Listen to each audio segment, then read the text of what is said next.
Salve, salve galera, bora para mais um vídeo aqui no canal Ed Libras, bem-vindo ao canal. Nós, como você vê aí, estamos entrando no St. Stephen's Green Park, que é um parque bem no meio de Dublin. Foi criado em 1880 por Lord Ardland e tem 9 hectares, contando com 3,5 quilômetros de caminhos para você fazer aí uma caminhada, além de estátuas, contando um pouco da história do local. Além de um lago bem no centro, com gazebo também, e vários animais, desde gaivotas, patos, cisnes. O parque também conta com uma diversidade grande de árvores, inclusive algumas cerejeiras, que, assim como no Parque do Carmo, na cidade de São Paulo, em determinadas épocas do ano, elas brotam e acabam sendo então aí atração tanto para os moradores da cidade quanto para os que estão visitando para poder ver aí a sakura, né, a flor das cerejeiras. O local também conta com uma fonte que infelizmente quando eu visitei estava fechada, não estava funcionando. E como em toda a Irlanda tem muito verde e muitas flores. Então ao passear pelo parque você vai se encantando aí com toda a beleza e diversidade que o parque ele proporciona. Ele não é um parque lá dos maiores que existe aqui na Irlanda, mas ele é um parque muito bem organizado e bem aconchegante. Então você pode, para quem está ali naquela região, né, tirar um momento para poder relaxar, ver aí um pouco da natureza, e com certeza é um ponto verde na cidade que é muito bem-vindo, né? Todo lugar verde sempre é muito bem-vindo. Aí, como vocês estão vendo, por exemplo, tem bastante gaivotas que acabam indo aí para até tomar um banho, olha. E tem os patos e também os cisnes, mas eles estão do outro lado. Mais para frente vocês vão poder ver melhor. O parque fica na parte sul da cidade, que a gente chama de o lado par da cidade. Então, sempre que falamos de Dublin, temos aqui as divisões em números, então Dublin 1, Dublin 2, Dublin 3, 4, 5 e assim por diante. Todos os números que são ímpares, eles ficam no lado norte. Por exemplo, eu moro no Dublin 11, que fica no lado norte. Já o lado par, ele fica para o sul. Então, todos os números pares vão ficar para este lado sul, atravessando o rio. O rio é o ponto focal ali de divisão. Se você estiver ali na parte do centro, na O'Connell, na Parnell, você vai estar do lado ímpar.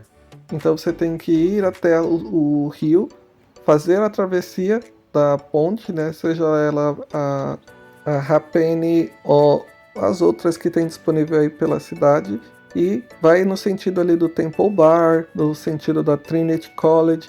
E aí você já vai estar no lado par. E este parque especificamente fica bem próximo do Trinity College.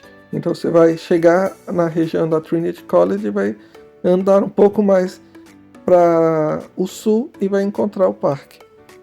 O parque possui este nome devido à igreja que ficava nessa localidade lá no século XIII, St. Stephen's Green. E do lado, anexado à igreja, havia também um hospital voltado aí para os cuidados das pessoas leprosas. E se você imagina que esse local era bem esverdeado, com bastante árvores, era exatamente o oposto. Então o local, ele ficava ali no local lamacento, num pântano literalmente, até que a prefeitura nesse período decidiu então revitalizar o local. Foi quando então ele criou aí essa área, os lotes para um parque central e os outros lotes para a construção de outras casas.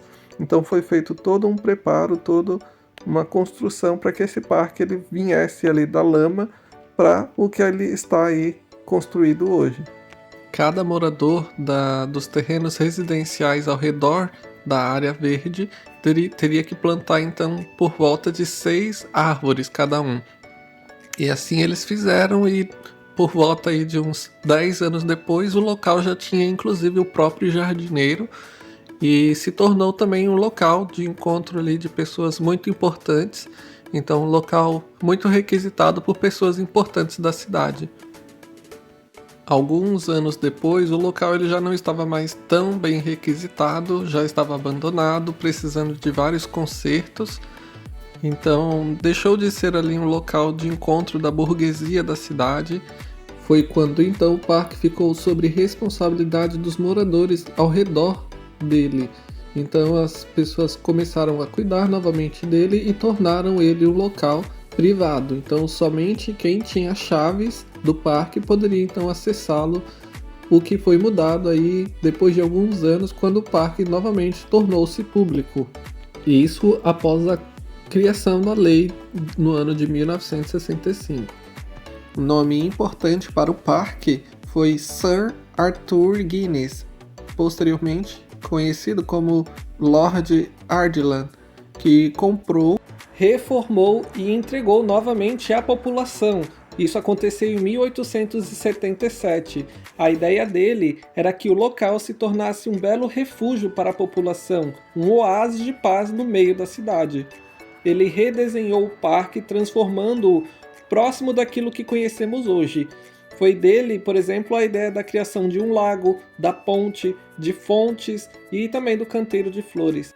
Ele também encomendou que o parque tivesse um desenho vitoriano com um padrão simétrico de caminhos e gramados, fontes e granitos e inúmeros canteiros de flores. Foram 3 anos e 20 mil libras gastas, um montante alto para a época. A cerimônia de reinauguração aconteceu em 27 de julho de 1880. Mas se você acha que o parque serviu apenas como um refúgio para a rotina das pessoas da cidade, aí você se engana, pois o parque teve um papel importante durante o Easter Rising, ou o Levante de Páscoa de 1916, quando os rebeldes irlandeses se voltaram contra a dominação britânica na Irlanda.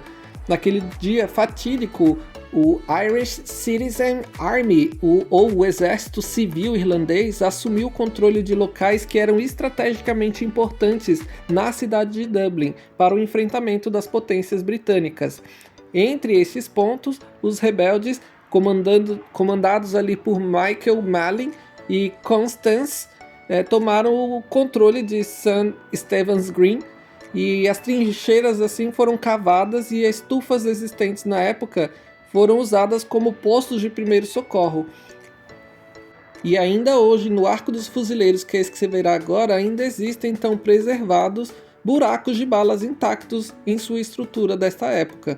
Mas então, basicamente, gente, esse é o parque que é bem no centro de Dublin. Então, se você estiver em Dublin, não deixe de passar e conhecer.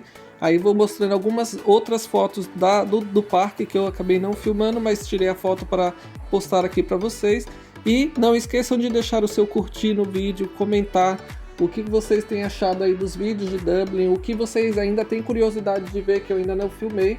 E não esqueçam de compartilhar com outras pessoas para que o YouTube entenda que o canal ele tem uma importância e que está sendo útil para você. E caso você queira contribuir para que o canal continue criando conteúdos, torne-se membro do canal. Assim, além de ajudar o canal, você tem benefícios exclusivos, como selos de participação que recebe por períodos, emojis exclusivos do canal, além do reconhecimento como membro do canal em um dos vídeos, além de conteúdos antecipados e conteúdos exclusivos para membros. Então torne-se membro. E além disso, não esqueça de curtir, comentar e compartilhar os vídeos. Até o próximo vídeo, pessoal!